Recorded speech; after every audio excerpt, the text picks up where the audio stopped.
Samajwadi party के राष्ट्रीय अध्यक्ष अखिलेश यादव जी मेरे साथ में हैं। पूर्वांचल एक्सप्रेस वे पे उनका काफिला चल रहा है। करीब 4 घंटे का वक्त हुआ, अभी उनका काफिला सिर्फ 60 किलोमीटर का सफर तय कर पाया। सर, 4 किलोमीटर 60 किलोमीटर, 4 घंटे और 60 किलोमीटर, ये क्या बताता है वक्त? आज गाजीपुर के बॉर्डर से ये कार्यक्रम शुरू हुआ है। जो जोश और समर्थन दिखाई दे रहा है, आने वाले समय में इस गाजीपुर के बॉर्डर से और उस गाजीपुर के बॉर्डर तक भारतीय जनता पार्टी का सफाया होना तय है। जनता आज अपनी पैदावार की कीमत चाहती है। डीजल पेट्रोल जो महंगा हुआ है, उस सवाल का पर जवाब क्या है? खाद मिल नहीं रही, डीएपी है नहीं, नौकरी रोजगार खत्म कर दिए, सरकारी संपत्ति को बेचा जा रहा है। आखिरकार उत्तर प्रदेश और देश को किस तरह भारतीय जनता पार्टी ले जा रही है, ये सबसे बड़ा सवाल है। जनता दुखी है, परेशान है, इस भारतीय जनता पार्टी को हटाएगी। लगातार आप देखें जन समर्थन किस तरह से मिल रहा है। मैं जिस बात का जिक्र कर रहा था कि 4 घंटे में उनका काफिला सिर्फ 60 किलोमीटर चल पाया है, और लाइव वो तस्वीर भी आप देख सकते हैं कि क्यों आखिर उनका काफिला चल नहीं पा रहा है। इस तरह से लोग जो है उनके स्वागत में उमड़े हुए हैं। लोग उनका लगातार स्वागत कर रहे हैं और लगातार इस बात का संदेश दे रहे हैं कि अखिलेश यादव को लगातार जन समर्थन मिल रहा है। फिलहाल हम लोग अभी मऊ की सीमा में घुसे हैं और अभी करीब 7 जिले बचे हुए हैं, यानी कि 7 जिलों के बाद लखनऊ का सफर आएगा। ऐसा माना जा रहा है कि रात का वक्त हो जाएगा और खासतौर से हो सकता है 17 तारीख को जो ये पूरी रथ यात्रा चली है उसकी तारीख बदल के 18 तारीख हो जाए। लगातार लोग सर बिल्कुल मेरे साथ अखिलेश जी हैं। लगातार जन समर्थन और लोग बस में आ गए हैं और उनका आशीर्वाद ले रहे हैं और लगातार उनसे बातचीत करने की कोशिश भी कर रहे हैं। हम उनसे एक बार फिर से जो है बातचीत करने की भी कोशिश करेंगे। लगातार जिस तरह से जन समर्थन मिल रहा है और पूर्वांचल एक्सप्रेस वे पे उनका सफर जो तय सफर था वो लगातार वक्त बढ़ता है। सर, ओपी राजभर साहब भी बैठे हुए हैं, क्या इसका फर्क आएगा? ओम प्रकाश राजभर जी ने इस बार भारतीय जनता पार्टी का दरवाजा बंद कर दिया है। अब भारतीय जनता पार्टी का सफाया होना निश्चित है। सर, कुछ निजी हमले भी हो रहे हैं यहाँ पर, उस पर क्या कहेंगे सर? वो सवाल, ये पॉलिटिक्स में सवाल उठता है जब उनके पास जवाब देने को नहीं है तो पुरानी बातें उठाई जा रही हैं जिनका कोई मतलब नहीं है।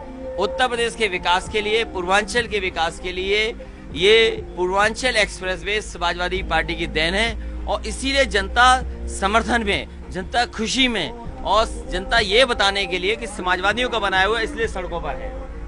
साफ तौर से हम दिन के वक्त में चले, अब रात हो गई है। मेरे साथ ओम प्रकाश राजभर भी हैं जिनका जिक्र भी समाजवादी पार्टी के राष्ट्रीय अध्यक्ष लगातार कर रहे थे। अब लाइटें भी जल चुकी हैं एक्सप्रेस वे पे, तो हमको दिन का अभी सफर कवरेज करने का मौका मिला। अब मेरे साथ ओपी राजभर मुझे ज्वाइन कर रहे हैं। राजभर साहब, क्या है भीड़ का मिजाज?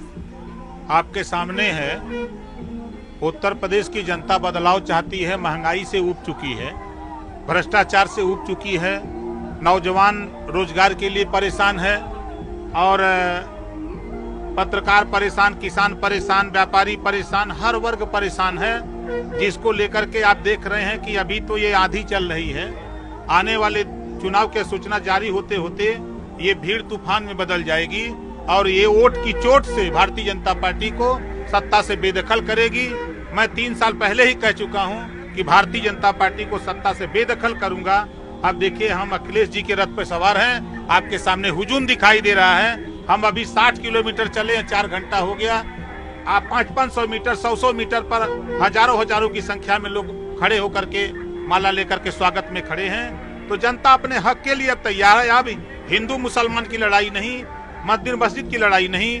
अब नौजवान चाहता है, गरीब चाहता है कि हमारे घरेलू बिजली का बिल माफ हो, हमारे गरीबों का इलाज फ्री में हो और प्रदेश में, देश में जातिवार जनगणना हो और पत्रकार आयोग का भी गठन हो। जो हमारे फोटोग्राफर हैं उनके जो दुर्घटना बीमा हो, 60 साल के बाद उनको पेंशन मिले पत्रकारों को। एक ये लड़ाई हम लोगों ने जब जनता के बीच में रखा है तो जनता का स्वागत, स्नेह, प्यार आपके सामने आप देख रहे हैं। इसी तरह का हुजूम लखनऊ तक आपको मिलेगा, चाहे वो रात हो जाए, चाहे जो भी हो जाए। आपके सामने अंधेरा चल रहा, अंधेरा होने वाला है और स्थिति आपके सामने प्रमाण है। जो मैंने कहा था कि पूर्वांचल से भारतीय जनता पार्टी दहाई में भी नहीं पहुंचेगी, आप देखते जाइएगा। पूर्वांचल में भारतीय जनता पार्टी जो कहती थी, एक समय मैंने सितंबर में देखा कि 270 सीट जीत रही थी। अक्टूबर में खाली घोषणा हुई समाजवादी पार्टी और भारतीय समाज पार्टी भागीदारी गठबंधन का, तो वो 230 पर आ गई। और हमने एक खाली मात्र रैली किया उसके बाद इनके आ गए 213 पर। अभी 6 महीना चुनाव है, 6 महीना बाद देखिएगा इनकी हालत बहुत खराब हो जाएगी। और समाजवादी विजय रथ यात्रा लगातार चल रही है। आज रिकॉर्ड तो 9 जिले जो है छूने वाली है और जिस तरह से लोगों का जन समर्थन मिल रहा है उसे साफ तौर से लग रहा है कि 2022 में समाजवादी पार्टी एक प्रमुख दल के रूप में आ रही है। कैमरा पर्सन मुशाही के साथ अलाउद्दीन, न्यूज़ 18 लखनऊ।